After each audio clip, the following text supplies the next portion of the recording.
Thank you all for joining us today for this webinar on ITSM Process Maturity Assessments. So my name is David Mainville. I'm one of the co-founders here at Navvia, and I have a pretty lengthy history in the area of process, and I've done a significant number of IT process maturity assessments in my career. So hopefully I can share some of the tips and tricks that I've learned over those years and discuss some of the benefits of an ITSM process maturity assessment, as well as some of the techniques for actually implementing one, and how you'd go about assessing and developing a roadmap for continual process improvement. Some of the assessments I've done over the years, I've worked in virtually every industry. So I've done in telecommunications, and I've done assessments for the New York Stock Exchange, for healthcare organizations, for financial services organizations. So I've seen organizations of various sizes, various complexity, but interesting enough, there's a lot of similarity between all those organizations in terms of process and how those processes are implemented or not implemented. So with no further ado, let's get into the meat.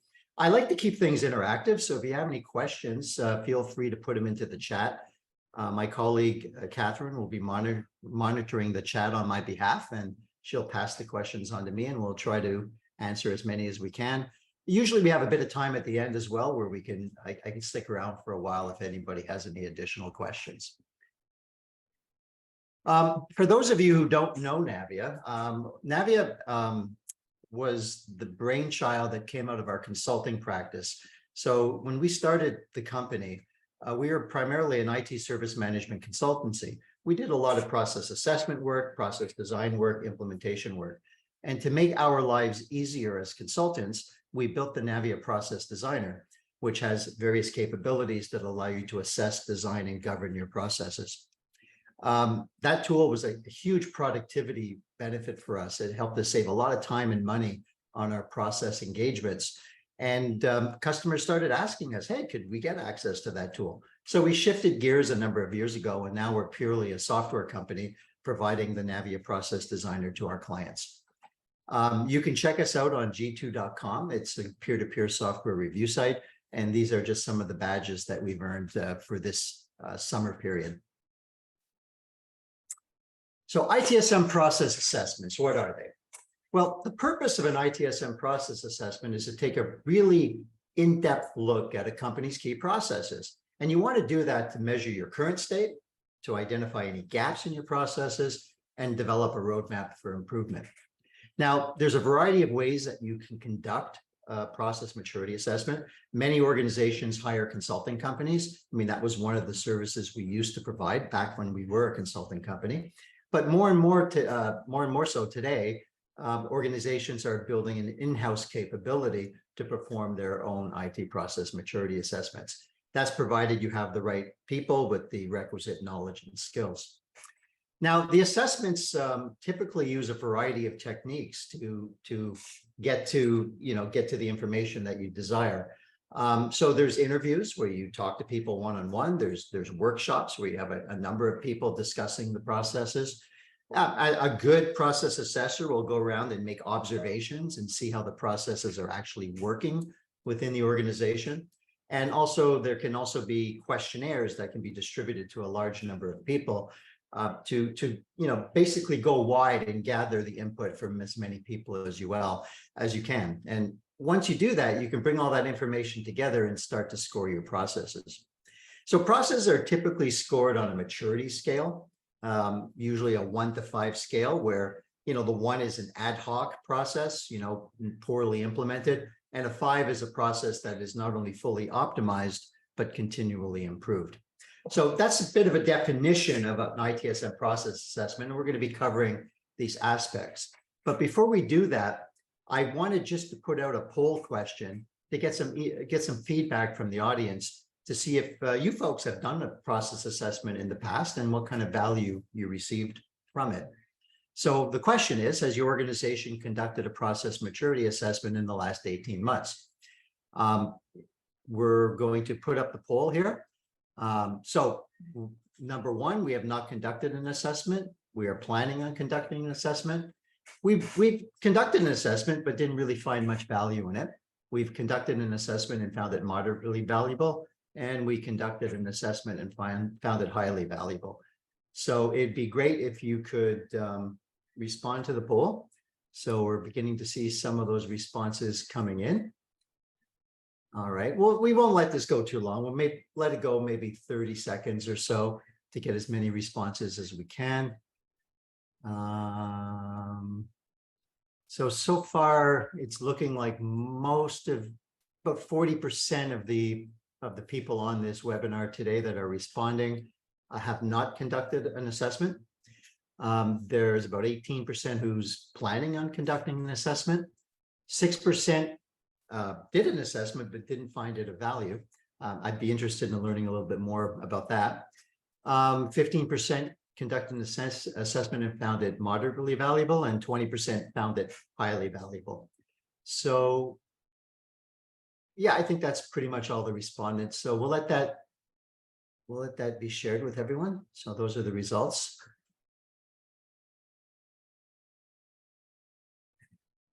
So that's interesting. If anyone wants to put in the additional information into the chat, we can take a look at that in a little bit. But, you know, in my experience, I've always found assessments to be quite valuable in an organization, and maybe not for the reasons that you might think. So first of all, why should you conduct an assessment? Well, there's more to an assessment than calculating a score. An assessment is a powerful tool for organizational change. And that's what I meant about, you know, when people go into an assessment, not everyone's going into that with the same thing in mind. There's a lot of focus on that maturity score of 1 to 5, but that's just a number. If you think about it, why are you going into that assessment? Is to make improvements. And the ability to make those improvements is really, really important. And the assessment is a tool that you can use to help fuel that change. So what are some of the reasons you should conduct an assessment? You know, in ITSM, quite often, we don't spend enough time dialoguing with our stakeholders. And an assessment gives you an opportunity to actually go out and meet with the stakeholders, your customers, your peers, people in other departments, and understand what's working and not working in their processes. As an ITSM professional, you're there to put the right processes in that's going to deliver value to the organization. But you need to do it. You need to understand what kind of value your stakeholders are getting. And these assessments are a way to open up that dialogue. As I said a little bit earlier, assessments are a catalyst for change. Done right, it can really build some excitement in whether that's for a new tool implementation, whether that's for implementing a service management office. The assessments are a way for you to go out and really communicate the value of ITSM, get people excited about it so that, you know, they'll get that buy-in that you need to have a successful service management program. That's why assessments are so important. Again, not about the score, but about making improvements, being a catalyst for change.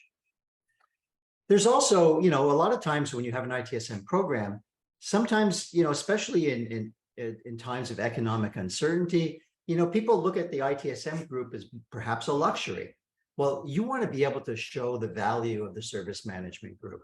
You need to demonstrate the return on investment that the organization is getting from having a service management office or a service management program. And assessments can start by providing a baseline from which you can then measure the return on investment. Assessments are also a powerful tool for process governance and continual service improvement. Some organizations are under regulatory requirements to have their processes well controlled, and a process assessment is one of the tools that you can use to ensure your processes are delivering the results and that you have a good process implemented. But it's also about identifying those gaps and doing continual process improvement. Now, there's a number of different triggers for an assessment, and some of those triggers might include implementing or rebooting an ITSM program. Now, as you could probably tell, I've been around the block a few times, and I've seen organizations, the same organization, have an ITSM program, not have an ITSM program, have an ITSM program, not have an ITSM program. So when I talk about rebooting, it happens all the time. So when you are implementing for the first time or rebooting a program, understanding what you're working with is so important. And an assessment is going to give you the information you need, so you know where you're at that time when you're actually implementing or rebooting the program. So that's one trigger. The other is when implementing a new service management tool. You know, some of you who know me might have heard me use the term lift and shift a few times. So a lot of times an organization will say, you know, we got problems with our ITSM program. They're going to blame it on the tool. The tool doesn't work. We're going to go out and get the newest, shiniest technology. And then we're going to take our old processes and the old way we did it. We're just going to lift and shift it over to the new tool, and we're going to expect better results. Well, when implementing a new ITSM tool, an assessment gives you the opportunity to find out what's working and what's not working with the processes. So as part of that implementation of the new tool, you can see what it is you have to correct, and you can adjust for it, and you can account for it. So that's a great time to conduct an assessment when you're implementing a new tool. Change of leadership.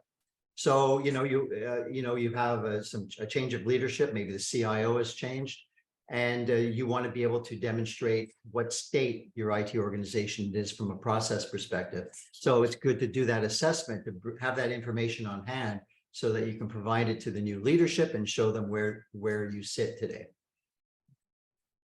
Also, there's often mergers, acquisitions. So you might be in a company that's going through a merger, and you have two different IT departments, and you want to get a sense of what processes are working, what processes are not working, or who's more mature, who's least mature in the area of IT service management. So there's mergers, there's acquisitions, but there's also the consolidation of departments. So you might have an organizations that bring in a few different departments together, and there might be some dispute over which processes you should go with, or what's the right process to consolidate on. And that's a good time to do an assessment as well. And finally, a significant disruption in service. And I've seen this numerous times. There was a large financial services organization that put out an RFP for an ITSM Process Maturity Assessment after they had a major disruption in one of their banking applications. So you see that quite often. That's the impetus for going out and doing an assessment, is a major service disruption. So those are some of the triggers that could be a reason to kick off an assessment. Oh, there's also the periodically. Some people do it on an annual basis or semi-annual basis, just in support of process governance. So how do you go about conducting an assessment? So there's a lot of ways, but it's not by sitting in your office and sending out questionnaires alone. Assessments are about talking to people and understanding what's working and not working from their perspective. Questionnaires are an awesome tool, but talking to people is invaluable. You really need to get out and connect with people.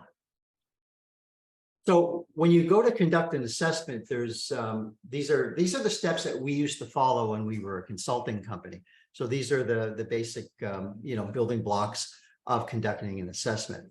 So the first thing you want to do is determine scope. Then you want to create a plan, assess maturity, perform the analysis, create some recommendations, and deliver a roadmap. So let's get into each of these steps in a little bit more detail. Before I do that, are there any questions at this point, Catherine? Yes, we do have some. Let's see. Can I see those in the chat? No, yeah, I think they're in the chat right now. Okay, so we have a question. Okay, we have one question. Is there a standard industry rating format which is applicable for assessments, or does it depend on the firm? That's great. So there's two aspects to an assessment. It's what you're assessing. So I'm going to assess incident management, and then there's how you assess it. And the how can be the ratings, if you will. So there are actually some standards out there. The capability maturity model, which is now under the control of ISACA. The capability maturity model is a set of scores that you can use to assess your process. We're actually going to get into that a little bit later.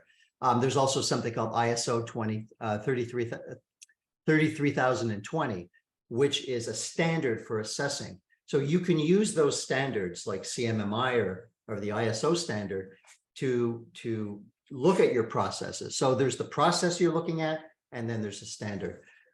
We're big proponents, personally, I'm a big proponent of the standards like CMMI or ISO as the method to assess the processes, because then it provides consistency. So when you go, if you use that standard every time, you're going to get consistent results. But we're going to talk about that in a bit. So thank you for that question. There was also a question about recordings. Yeah, this is all going to be recorded, and we'll be distributing it to everyone who registered for the webinar. So let's get into how to conduct an assessment. So the first thing is project initiation. You want to determine the scope. So how many processes are you going to assess? You know, you're going to do incident, problem, change, configuration management. What's the scope of the processes? But you also want to determine how deep you're going to go. So there can be a very, very in-depth assessment when you're looking at things really closely. How well is the process documented? How well was it implemented? What kind of tools do you have to support the process? How well do those tools work? Do people have training on the tools? You might want to go sit in on an incident meeting, or you want to sit in on a CAB meeting. So you want to determine both aspects. Some people, they send out a bunch of questionnaires, collect the results, and that's going to give them good information. But the deeper you go, the more you're going to learn. And the more you get to talk to people, and the more you get to interact with folks, and it gives you a better perspective on how well the process are doing. So step one, determine your scope. Step two, you've got to get a plan in place. The number one thing in my plan, in my perspective, is creating a communications program of some sort. You want people to understand why you're doing this assessment, why this assessment is going to be good for them, because it's going to be work for them to participate. You know, you might interview them, they might be in a workshop, you send them a questionnaire. You got to have a communications plan that explains to everybody clearly why this is valuable, why ITSM is valuable. It gives you a chance to go out and really, promote the benefits of service management. So get that communication plan in place. You're going to have a kickoff meeting. You're going to have periodic updates. You're going to have sessions where you present back the results. So this is all very important and a critical part of any assessment. Then you want to select your participants. So, you're going to want to look at a wide variety of participants. You want to have some management involvement. You're going to want to have subject matter experts in the processes who know them quite deeply. You're going to want to have the users of the processes, people whose jobs are affected by these processes. So you want to have, basically, when you select your participants, you want to make sure you have a good varied group of people so you can get the information that you need. Then you need to go ahead and schedule the interviews, the workshops. You want to schedule the release of the questionnaires. You need to block time for analysis. You're probably going to need a good week to analyze all the results. Well, it depends how deep you go and how many processes. Things vary, and I'd be happy to talk to people offline about some timings for these things. But you want to block that time for analysis. And then you want to schedule we call them validation sessions, at least when we used to do this consulting work, because you should never surprise anybody. So validation sessions are a way of feeding back. This is what you told me. Am I correct? So you can always correct any misassumptions or information that's incorrect. So validation sessions help you get that buy-in before you prepare and present the final report. So those are the project initiation pieces. Then you're going to go ahead and assess maturity. So if you're going to go deep, you want to pull in some background data. You want to get access to all the current process documentation. You want to look at all of the roles, responsibilities, procedures. Are they documented? How well are they documented? Are the procedures well documented? You want to gather anything around reports, metrics, or any other process performance data, so you have some indication. Well, if you don't have that information, that's a good indication. But if you have that information, you'll at least understand how well each of the processes are performing. SLA information is also another critical piece. Bring in that information so you can see how well, again, the processes are living up to their service level agreements. And another important piece, observations of process execution. When we were doing things as consultancy, I always wondered, I heard of people going in and doing an assessment, and they never once spoke to anyone on the service desk. They never once sat in a cab. They never once sat in on an incident, a major incident. Well, hopefully there's no major incident, but just a standard incident meeting. Unless you sit in and observe how the process is executing, how do you know, right? So part of the assessment is to participate in all of those things. So I call that the background data. Then you have the interviews. I tend to limit the interviews to the more senior stakeholders. It allows for a bit of a more candid discussion because it's sort of one-on-one. You're not doing this in a group setting. Usually when I have these discussions, though, I want to go in with a very structured questionnaire, and I use the questionnaire with all the interviews. You want to ask the same questions to every person you're interviewing. Yeah, there'll be follow-up questions and stuff like that. That's not going to be on your interview checklist. If they answer a question a certain way, you might ask for some additional information, but you should go in there structured because, again, you want to do this in a very standard way, a repeatable way. I usually ask questions around the organization, people, the actual steps of the process, the technology that's being used, as well as the partners and suppliers that interact with the process. You should always state the objectives of the interview when you go into it. So you'd be amazed. You have your communication plan, you've sent out some emails, you show up at the interview and you ask the question, do you know why I'm here today? Not sure. So you want to state the objectives of the interview before you sit down and start asking questions. The other thing that's really important is to ask open-ended questions. Avoid questions that have a yes, no answer. What do you think? How do you feel? Are open-ended questions.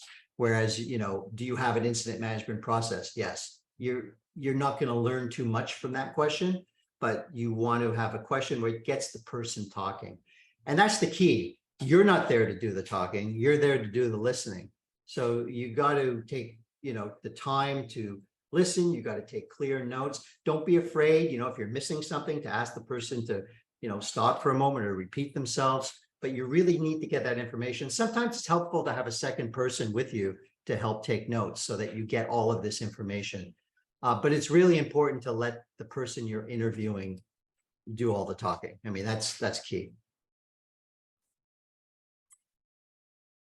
The other thing is the workshops. Workshops are great.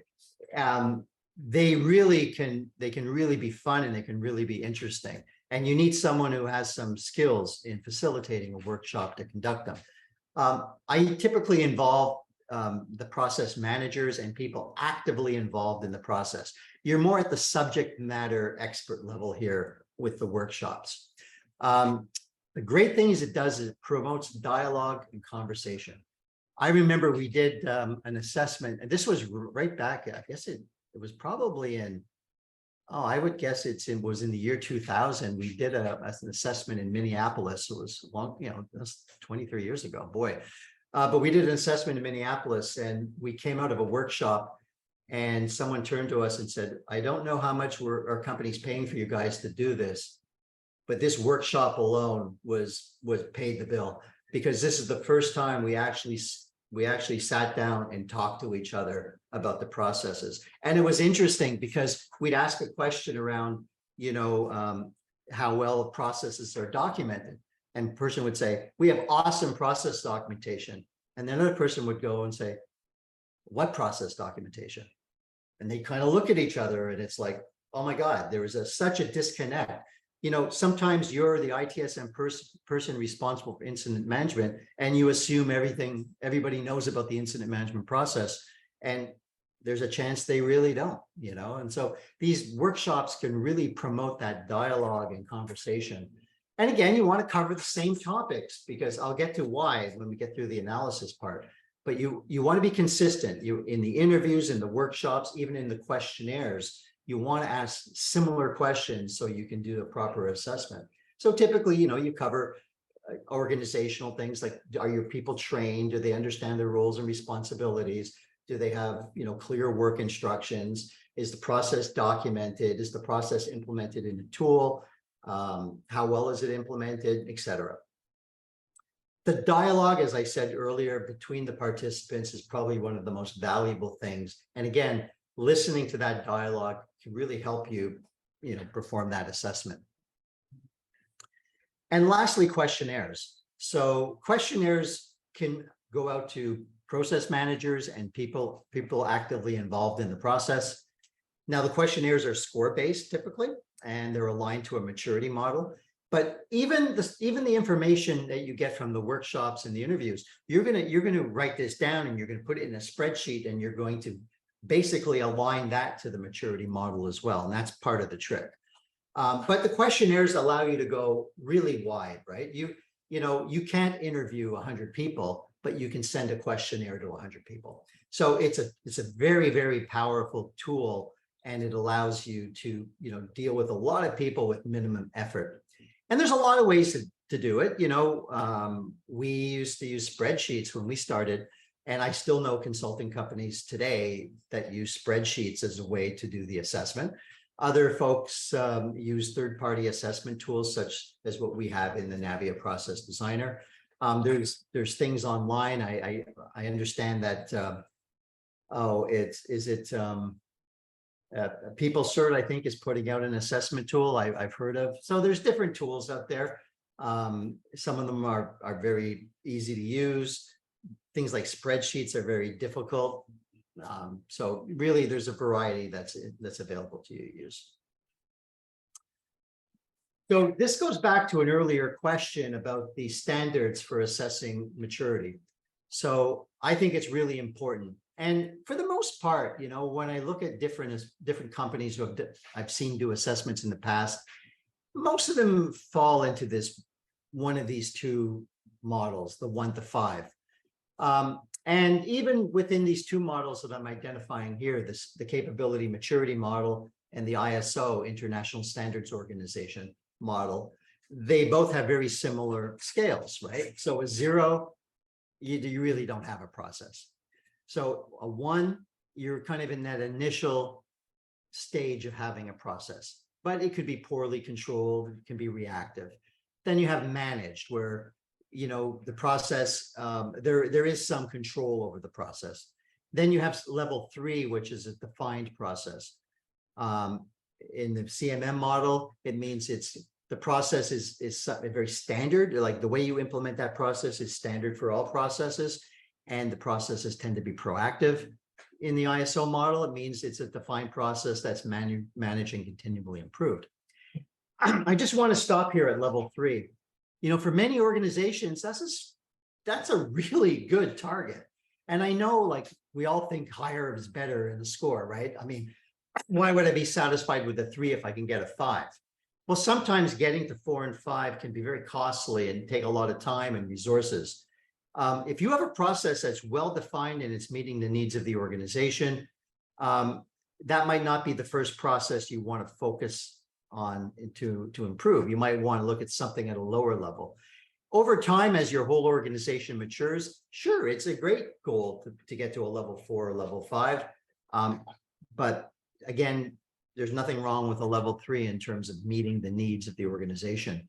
And this little chart on the side just shows an example of an assessment of 5 different processes. We have change, incident, problem, release, and service asset and configuration management.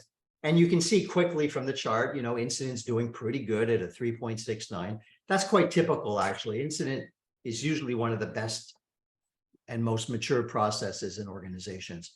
And then you can see where the others fit. And this type of information can help you determine where to focus your time. So I have another question.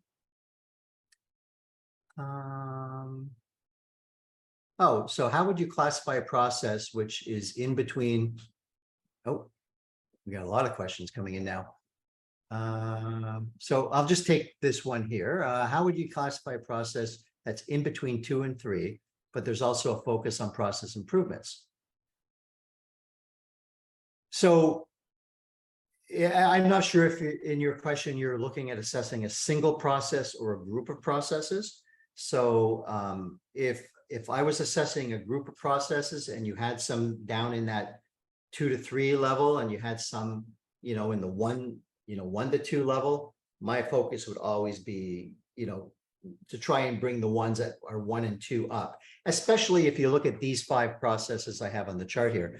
I just a little bit of self-promotion, but I recently wrote a blog post on the 5 most critical ITSM processes. I actually believe these are the 5 most critical ITSM processes. So if you go to our website, navvia.com/blog, it's one of the latest blog posts. But there's a reason, because you really can't do, it's like Maslow's hierarchy of needs. You know, you don't, if you don't have food and shelter, you're not going to be a very altruistic person, because you're so focused on getting food and shelter.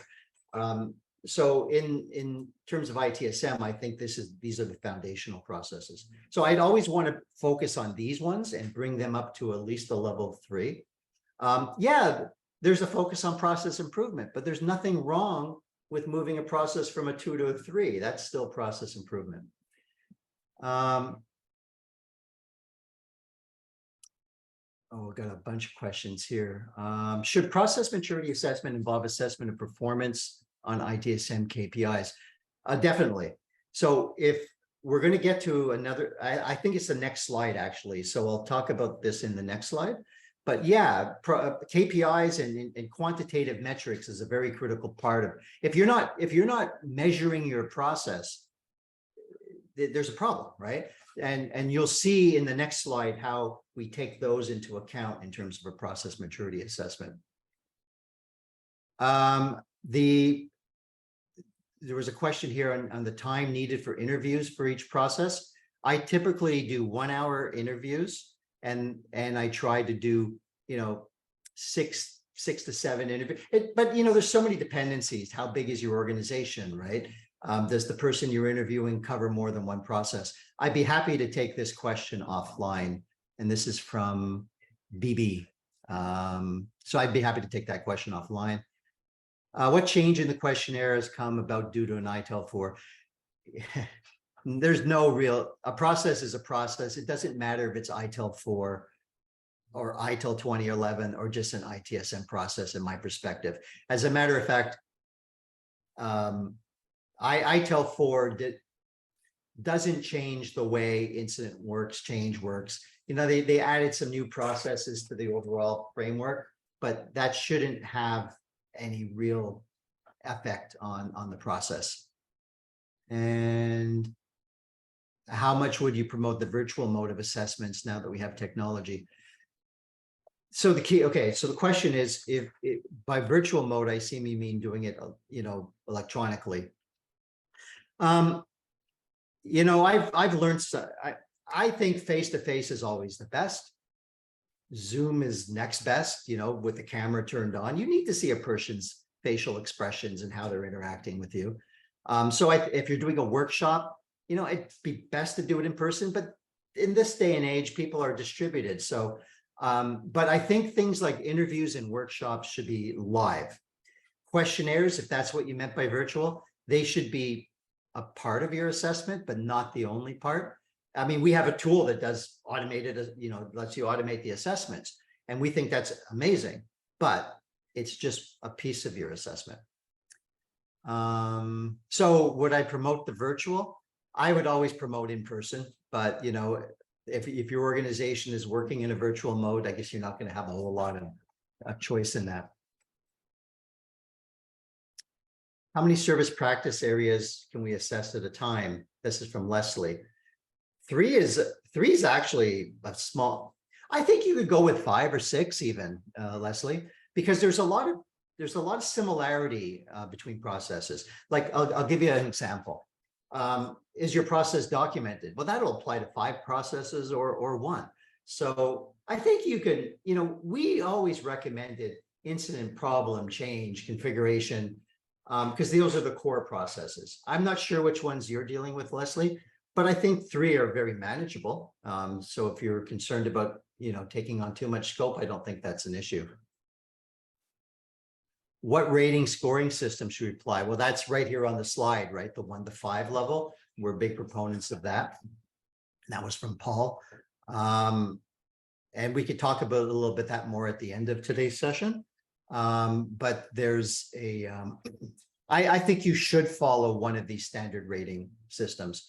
The CMM, well, so in our tool, and I'll demonstrate the tool a little bit later, in our tool, we have our CMM questionnaires. We use people, process, technology, and partners. So the four, basically people, product, partners, and process. So the 4 Ps. So we typically do that in those questionnaires, and they tend to be easier to answer from a broad, that more people can answer that because the questions are designed to be answerable by virtually anybody. Whereas the ISO, they're getting into the nitty gritty. So if I were to ask, the help desk person, do you have quantitative control of your process? They might look at you with a glazed over expression. What do you mean? So sometimes the ISO assessment scale is really meant for a specialist to understand and for a specialist to go and really dig all the pieces. You can't send a questionnaire that's designed for a specialist to a broad number of people. So we have in our tool, we have 2 types of questionnaires. We have ITSM based CMM questionnaires and ITSM based ISO questionnaires. ISO questionnaires, we tend to target to really deep subject matter experts, whereas the others can go to almost any user in the process. Paul's asking, how do you come to a 2.2 rating? Do I take an average? Yeah, basically, that's exactly what happens. Let's take so going back to Paul asked the question, how do I come to a 2.2 rating? Do I take an average? Well, if people are, and again, I don't know how you're doing this, if you're doing this through a questionnaire or not, but let's say you have a questionnaire and every question has 5 responses and they're scored 1 to 5. Yeah, you're going to need multiple people to respond to that questionnaire to get an average like 2.2. It's just going to be done, if you have somebody scores it a 3 and somebody scores it a 2, you're going to get a decimal point. So you can get a 2.2 rating is by taking an average. That's right. Now, the next slide actually talks a little bit about that too, because averages aren't everything. So I want to talk about averages in a bit. Boy, I'm just take one last question here and then we'll move on. Oh, okay. This was just some feedback to Leslie. One of the participants here is basically saying they actually did 11 in their previous organization. And as David said, depends on what questions or parameters are measured. So it's really that breadth and depth that I talked about before. The length of your assessment, the amount of work is going to depend on how many processes and how deep you go. I could take the Navvia tool and send out, I can send out 15 questionnaires and the work is virtually nothing. It's the people responding to the questionnaires. The tool's going to do all your reports for you. But you're only going to learn a certain amount about the processes. You're not going to have that added value of actually dialoguing with people. So I'm gonna pause on the questions here for a second. They've been all fantastic questions. I do appreciate it. It really makes it fun for me to be able to answer the questions, right? So this is great. I appreciate it. But we'll have time for more. So just to recap, so we have processes typically 1 to 5, and you can see here, right at a glance, I can see that incident is the best and release looks to be a little weak. But let's go into one of those processes. So here's going a little bit deeper. Now, when you're sending out all of this information, so how do you get to a 2.2? Well, it's the averages, right? So you're gonna be talking to a lot of people. You're gonna be talking to a lot of users, a lot of subject matter experts, maybe management folk. You're going to want to be able to see the results by each of those groups, because maybe one of these groups are weighing the average one way. If all of the management gave their processes a 5, let's say every process owner gave their process a 5, the subject matter experts all gave their process a 3, and the users gave the process a 1. Well, that's the average isn't going to tell you the whole truth. The truth is you've got a real big disconnect between your users and management. So an average is going, an average isn't always, average does tell you something, but it doesn't tell you everything. So it's important to also get that maturity by group so that you can make sure that one group is not, is not skewing the results for you. You also want to look at the maturity by domain. So I talked about these questions. So when you go in, whether it's people, process, technology, or partners, or in the ISO, they look at things like process performance, best practices, performance management, process definition, process deployment. How do you roll out your processes? Process innovation. Are you being really creative and innovative in how you implement and improve? Documentation around your processes, process assurance, and quantitative analysis. Back to that earlier question about the KPIs. The ISO framework actually wants you to measure all of that. And then it builds this up as an overall score.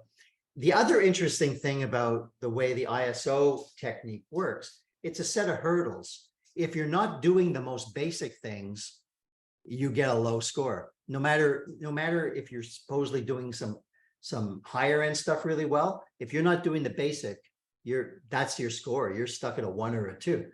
I can talk about this a little more towards the end of the presentation if you like, but you really do need to look at a process across a variety of things. Are people performing the steps in the incident management process? Do you log all incidents? Do you assess their priority and urgency? But do you assess their priority based on urgency and impact? Do you have workarounds? Do you use incident management to create knowledge articles? Do you escalate? Do you have, what's your integration with event management or knowledge management? So that's the base practices of the process. And then you might have documented process information. How well are your processes documented? How well are your procedures documented? Do you have roles and responsibilities clearly defined? So there's a lot of aspects. And this one chart here, if you come back to the presentation later, this one chart here does really talk about the different areas that you should be looking at in your process. Okay, let me see if there's any questions before I move on to this next one. Yes, we do have some questions if you go to Q&A section. The Q&A, okay. Yes, we have questions from Fabio. Any comment about TIPA assessment? So the TIPA assessment is very interesting. So, I forgot what TIPA stands for. I'm sorry, but it just slipped my mind. But I'll tell you, so remember I said earlier, with an assessment, there's what you're assessing and how you're assessing it. Well, TIPA, at least when I was first involved with it, used the ISO 15504 standard, which was the predecessor to this one. Let me just back up my slides here. So this is the ISO 33020. That's the follow-on from the ISO 15504. And the ISO 15504, very similar though, was very similar, looked at all of these domains as an assessment. And then they also looked at the base practice. So it's exactly like I'm defining. So TIPA took an approach, which is exactly how I'm defining it right here. But it was really an approach that was based on an ISO standard. So the folks who put together the TIPA assessment, they went out and looked for standard methodologies. They settled on the International Standards Organization, and then they put in some questions of they tailored it a little bit, but it's very much based on this ISO framework. So I don't know. Sorry, the question rolled off the screen, so I forgot who asked that, but I hope that. So I think TIPA is a very valuable. It's a valid assessment, but it's no different than what I'm really talking about here, I guess is the answer. And then we got an anonymous attendee. Is it needed for all kinds of companies? Let's say I'm a broadcast news agency and the environment is very fast paced. So will it be feasible? Is it needed for all companies? First of all, the purpose of service management is to create a stable IT infrastructure that can respond in an agile way to the needs of the organization, providing reliability, availability, serviceability. So that's why you have ITSM. Now, whether you're doing that in a fast-paced environment or not, the process, especially in a fast-paced environment, I'd argue that process is even more important, because you just can't do things in an ad hoc, willy-nilly fashion, because then you'll lose, you'll implement changes without them being tested, or you'll do things without logging a change, or you might not have the time to go and dig into problems, so incidents will repeat themselves over and over and over, which takes up more time than solving the root cause. So my argument is process is important to any organization, and an assessment is a way of determining whether your processes are good. So we've done assessments in all types of industry, from very bureaucratic, slow-moving organizations like financial services, which tend to be, well, in some ways, very, very controlled in their processes, because they want to maintain a very stable infrastructure, to much more fast-paced organizations of every type. So I would say, yes, it's feasible for almost any organization, but it depends how you do it. So you might want to, I gave you an approach here, and you might want to adjust the approach for those organizations, just to blend in with their culture. But I think they're important for all organizations. All right, so let's move into the next part. So findings, analysis, and recommendations. So you're gonna do your observations. You're gonna interview people. You're going to do your workshops. You're going to send out your questionnaires, and that's going to result in a bunch of findings. Oh, we don't document our processes. Oh, we don't train our people. Oh, the communication about the process is very poor. You're going to learn those. Those are called findings.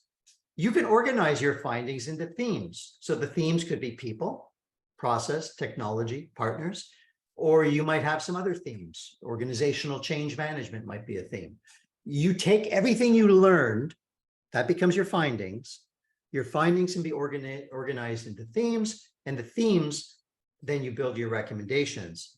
And the way I've gone about building recommendations in the past, and this is something I learned back from my days at IBM, is something called the FRIB: findings, recommendation, implication, benefit. It's just a technique for presenting your recommendation. So if I have a recommendation to implement event management, I'm going to say that incidents occur and we have so my finding might be there was no advanced knowledge of a server going down. We have no way of knowing if a disk drive becomes full. We have no way to know if performance on a certain machine is poor. Those findings might result in a recommendation to implement an event management and monitoring process. So findings should always be tied to a recommendation. And when you make the recommendation, you should tie it back to the findings and tell, I'm not making this recommendation. I'm not just making this up. These are the things I learned from the assessment, and that's why I'm recommending it. Then you want to also lay out what the benefits. So with event management, we're going to have automated incident creation. We're going to have more advanced notice. We're going to have all the benefits you would have from event management. So you want to tie the benefits. So when you're presenting this to management, they'll say, oh, okay, that's a good recommendation, and I definitely see the benefit of doing it. You also want to be realistic and lay out the implications. It's going to cost X. It's going to take this amount of time. So I typically form all my recommendations using this technique. Findings drive the recommendation. Recommendations have benefits, but they also have implications. Then you want to build your roadmap. So just some things to keep in mind. You want to focus on quick wins. You want to organize your recommendations by theme: people, process, technology, a partner. You want to focus on quick wins because you want to get value from your assessment. Back in our poll question, there's some people who said they didn't get value from the assessment. Well, maybe because you didn't get some quick wins. What's a quick win? We saw, I mean, just off the top of my head, one organization didn't have standard changes. No standard changes. Everything had to go through the cab. That really bogged down the cab. We recommended implement standard changes. Safe changes that pre-approved. That's a quick win. So focus on quick wins, organize your recommendations by theme, include the implications and benefits for each recommendation, And make sure your roadmap's realistic. Don't bite off more than you can chew, right? You don't want a 2-year roadmap. You want a 12-month roadmap. You want to have some quick wins and some measurable results, or else, by the time you get to the end of the roadmap, the world has changed. So you want a realistic roadmap. Don't bite off more than you can chew. So a couple of points I just want to summarize on. It's not about the score. It's really all about improvement. Yeah, don't focus on the score. Focus on improving things. Use the assessment to get people excited about service management, communicate value, drive change. Spend time with people. Ask them questions. A simple question: what doesn't work about this process for you? That's a good thing to know, right? Spend time with people. Questionnaires and surveys are a great tool for expanding reach. So I've never done assessments without questionnaires and surveys.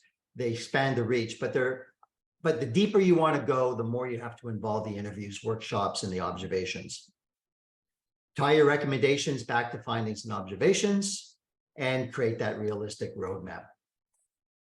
So what I like to do now is just give you a little demonstration of Navvia's self-assessment tool, just so you can see how that works. And then I'll stick around as long as you folks need to answer any questions. So let me just pop over here into Navvia. So what I did in Navvia, and Navvia allows you to create. So I'm in the survey component of Navvia here, and I created something called my baseline ITSM assessment. That's a project that starts on the 26th of July and ends at the end of the month. And it's a ITSM CMM assessment. I can have as many projects as I want, so I can compare this year's project to next year's, or vice versa. So I can have a variety of assessments in the tool, but in this example, I have a single project. In this project, I have 5 questionnaires that I've sent out: incident, problem, change, service configuration management, and release. And where do these questionnaires come from? Well, they came from a library of pre-built questionnaires. So you don't have to worry about building these questionnaires. You can just use ours, but you can configure them. You can change them. You could also build your own questionnaires from scratch, the same way we built our templates, but a template will get you started faster. So incident, problem, change. Then I broke up my assessment project into groups. Remember I said it was important because you want to know what management says versus a subject matter expert or any other group. So I broke up my assessment into groups. Then I mapped participants. So if I look here, I have all these different participants, and I've mapped the participants to a questionnaire and a group. So this person here, Dave Gorman, he's for incident management, a subject matter expert. Maybe for change, they're just a user. So you can mix and match all of this, right? So this way, when you do the assessment, you can also assess by group as well as, and get that perspective. Then I set up some emails here. So I configured an email to send out. So these surveys will be blasted to everybody. You don't even need a license to Navvia to take a survey. You only need a license to create the surveys. So you can send these to an unlimited number of people. You can also set up reminder messages and send out timed reminders, like, a week before the assessment ends, you can send out a reminder.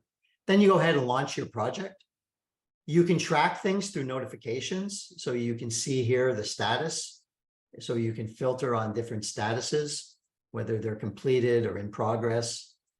You have a dashboard that can show the status of every questionnaire, how many are completed, how many are not started, how many are not completed.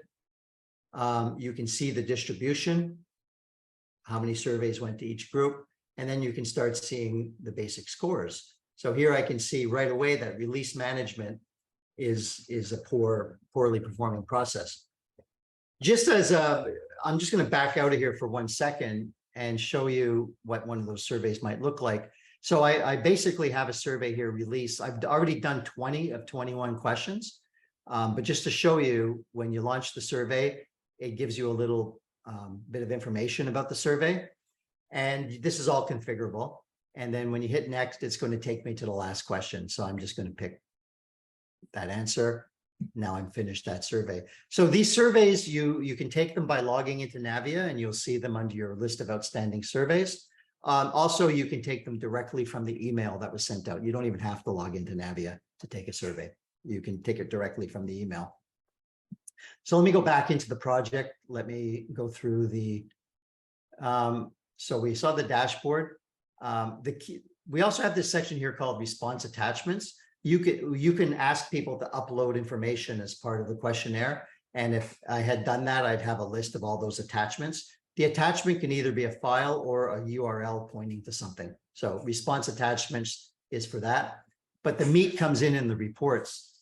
So one of the key reports I look at is project scores. And it just opened up on the other screen here. So the project scores gives me the ability to see at a glance based on all the responses from all of those people. So I didn't have to do any calculating or adding things up. It just gives me the report. And well, I want to learn a little bit more about service configuration management. So I can dig into there and I can say, oh, it's doing pretty good on technology, really poor on partners. I got a level 2 here on process and maybe a level 1 here on organizational stuff. So it allows you to drill in and see a little more about the process. It's also good to know, how different groups think. So there's a report here, process scores by group. So here I can see for change management, how each group rated the process. So this will tell you something, right? I got an average score of 4.48 from management, an average score of 2.78 from the subject matter experts, and the general users gave it a really poor rating. So that's something I'm really going to want to go look into a little more. All of these reports can be exported into different formats like Word, Excel, PowerPoint, PDF. So you can actually take these and build a presentation from them. But there's a lot of reports here. There's like 27 different reports. I'll give you another example. This one here, survey layout. For the, let's say, incident management process. This shows you exactly what's in the questionnaire. So question number 1, it's in the domain of process. Do you believe that all incidents are recorded, classified, and prioritized? Things to consider. Recorded means logged into a system. Classified means assigned a category. Prioritized means worked. So that's the question. And then we have 5 potential answers. And based on the answers, the people will get a score, and then they can branch to another question. So this is basically the questionnaire that you would be distributing. And in some places, we're asking people to elaborate, to provide feedback and input. So Navvia has the 20 some odd different reports, 24 different reports that allows you to look at things about how the project is coming along, how the responses are built, all the scores. So you can really dive into the information. Here's another one, survey comments. So let's say I wanted to take a look at all the feedback on the incident management process. Oh, did I not do survey comments? Oh, sorry, I did the wrong report. Excuse me.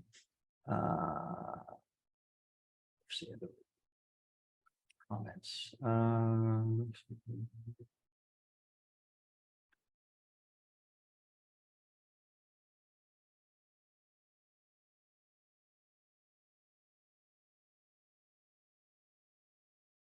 Give me a second here.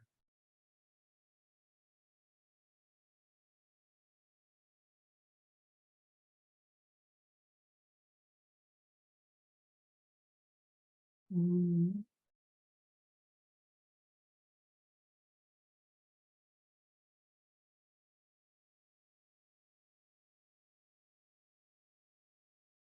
just trying to find one that actually has a few comments in it.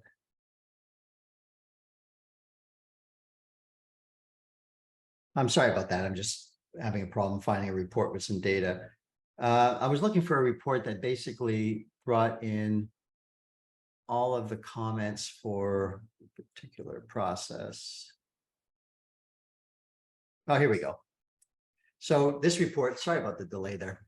So this will go through and basically, and I'm doing this for the change process in this example. certain questions had prompted people for additional information, like what training is available to you, their response. Does your organization have the appropriate tools? Someone said too many tools. Is documentation available and where is it? It's in SharePoint. So you can also drill in and get, feedback from people, and that could be in the form of comments or files they upload. All right. I got a whole bunch of messages here. Let's see.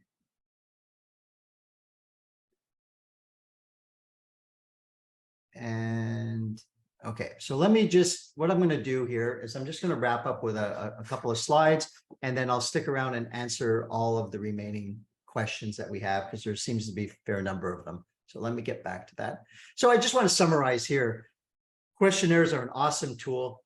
One of the advantages of Navvia, we have pre-built survey questionnaires. We make it easy to distribute, easy to manage the project, easy to collect the results, and lots of reports to analyze the data. So it makes your job as an assessor a lot easier, at least from the questionnaire perspective. So a couple last things. For those of you, again, who don't know the Navvia Process Designer, it's a great tool. We just showed a little bit about the assessment capability. I think the most powerful feature in Navvia is the process design and documentation. And if you're responsible for documenting processes, you should check out a demo of our designer. It's a very powerful tool. It's going to save you a ton of time in documenting processes. We also do user story and requirements gathering that can be very beneficial when it comes to implementing. And we have processes for everything in Navvia, right? We have processes for the surveys, for the process documentation, right? Everything. And if you want to get a demo of Navvia, including the survey module, you can schedule that demo by just going to navvia.com/contact. We also have free trials available. You can go to our website. There's a free trial button, and you can check that out. We have a couple of more webinars coming up this year. We have Managing a Global ITSM Program. That registration will be opening soon. I'm going to be interviewing one of our clients who's basically responsible for a global service management program. I think that should be a really interesting discussion. Someone I've known for quite a while, Dave Howard. It's going to be a great webinar. And then we have also a webinar coming up on digital transformation. So I just wanted to get through those things for the people who have to leave, but I'm going to stick around and answer any questions that might be remaining. For those of you that have to bail, hey, I really appreciate your time, your attention. I appreciate all the questions that you had. It was awesome. You kept me on my toes. I hope I delivered some value. The one thing I want to point out, though, is if you have any questions you want to send to me personally, you can feel free to do that, dmainville@navvia.com, or you can respond to the email that Catherine will be sending out later on today. And I'd be happy to sit down and spend 15-20 minutes with you discussing your own assessment requirements.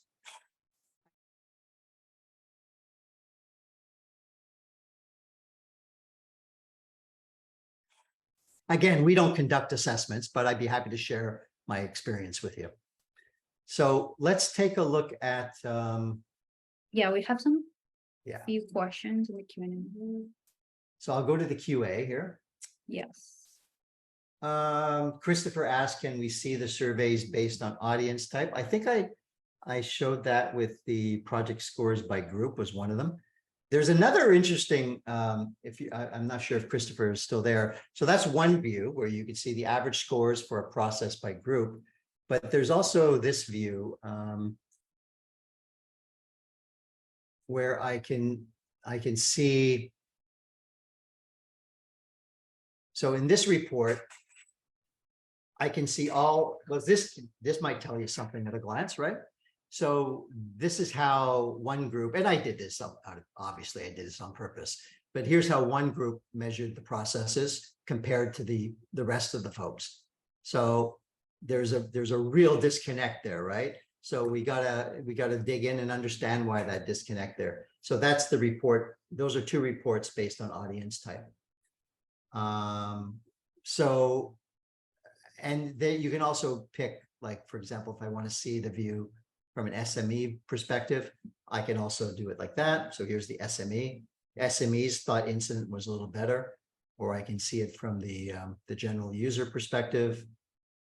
And you can see the general users had a pretty poor experience with the processes. And then we had those for individual processes as well. During an interview, are questions asked by one by one from the questionnaire in the tool, or does one need to ask questions? Okay. So this question here basically is, can you use the questionnaire as your interview? So I've actually done this. I've actually gone in and I put the questionnaires on my iPad, and I would just use it as a way, and then I would enter a score on behalf of that person. That's one way. The other way, and probably the way I've used the most, was I have a Word document that has the questions and room to respond when I print it out. So I'd have a little booklet with maybe 10 questions over 10 pages, and it gave me room to write my responses. If the person's open to it, I often record the responses. I always ask permission first, but if they're open to that, I'll record them. But it gives you the structure. But typically, it's the questions all sort of follow the same people, process, technology, partner. But yes, but you definitely can use the questionnaires live during an interview and just, you know, enter the person's comments and results right into the questionnaire. What are the limitations of the demo version? We'll be able to see the survey and other questionnaires. I believe you can. There's two types of free trials. I think the free trial that you self-register for is limited just to the designer, but we can also set up a 15-day free trial, which give you access to more of the tools. So if you're interested, I would highly recommend you contact us after the webinar, and we can talk to you about the different options of getting a free trial. I'm not following. So Christopher, your question got sort of scattered amongst a bunch of others, your different responses. I'd be happy, if you want, if you're still online, I'd be happy to, if you can just sort of re-ask your question, because it's, I lost pieces of it. Because I can't follow the flow because other people were putting questions in between your different pieces. So I've lost the flow of the question. I apologize for that. I hope what I showed here helped though.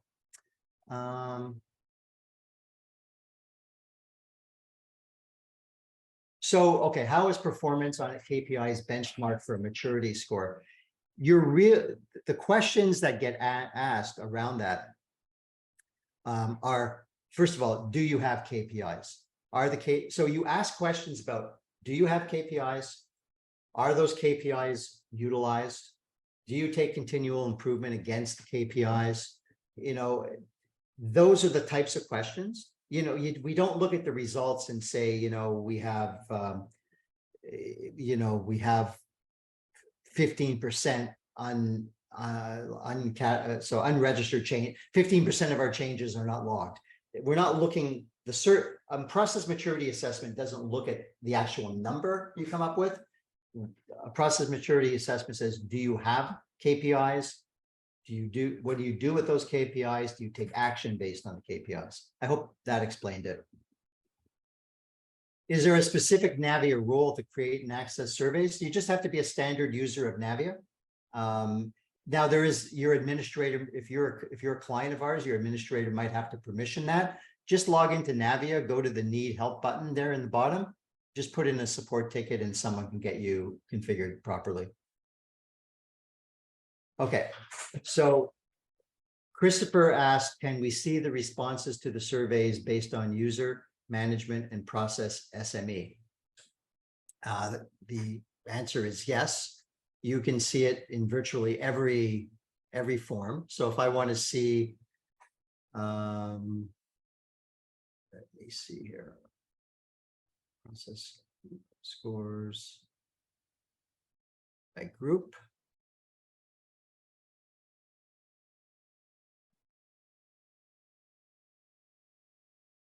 So this report starts with the high level. Okay, so this is going to give you the process score by group for change management. And this is a 23-page report. So we can see that general users says the changes are not always logged, and the management person provided this score. So you can see the count here of how many people said of each. Remember, this is only sample data, but you have the legend here that corresponds. And this is for the first question in the survey: are all changes identified, recorded, classified, and prioritized? And you can just walk through every question in the survey and see those results. And you can see that for every questionnaire. So you can see it this way. You can even go down and see how did an individual respond to everyone. So you can also take all of the data in Navvia and export it to an Excel file, and you can manipulate that data any way you need to manipulate it. So that's also available in the tool. Is there any? Oh, you're quite welcome, Bashwar. I have a question here. Is there any benchmarking done of a process maturity assessment? No, we don't share other customer data at all, even in a sanitized version.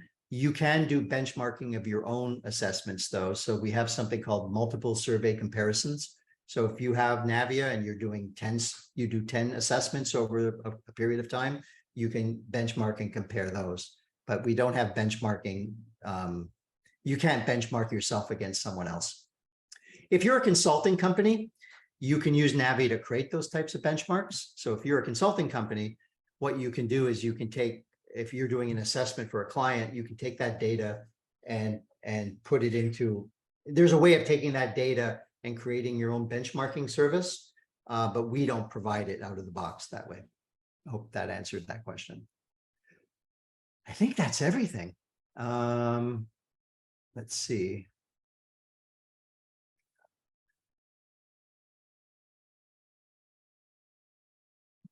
Yeah, I think that's all the questions. Is that correct, Catherine? Yeah, that's all we have right now. Okay, well, I want to thank those who are still on for staying till the bitter end. I do appreciate your time. I didn't book anything after this webinar, so I can take questions. So I'm happy to take any additional questions. But just to summarize, the Navvia, this tool can really help you with an assessment.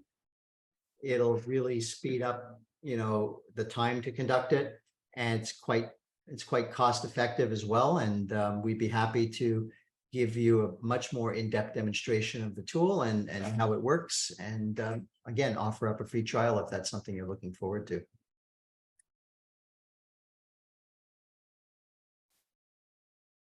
Oh, there was another question. How do you integrate the survey and the interviews? That's not something you can do right in Navvia, but the way let me reframe that. So here's what I do. I get all my results from the interviews, all my results from the workshops, all my results from the observations, and then I sit down and based on that information, I score the processes on behalf of that. So I will enter that in as consult. So, and there's actually a feature in Navvia where you can set up what's called a consultant score. So by consultant, even though you might work for the company, you can be the internal consultant, but you can set that up and you enter all of your data into the consultant area. And that's based on your observations, your interviews, your workshops. You're now saying, based on everything I learned about this company, here's how I score their processes. And then in Navvia, you can bring up both. So that's how you can get them integrated. You basically, after you've done all the learning, you can do your own, you can basically take a questionnaire, mark it as a consultant, and then you can compare it to the client and say, you know what, here's how you scored yourselves. Here's how the assessor scored you based on everything we learned. And you can bring those up as a comparison. So that's how you would integrate it.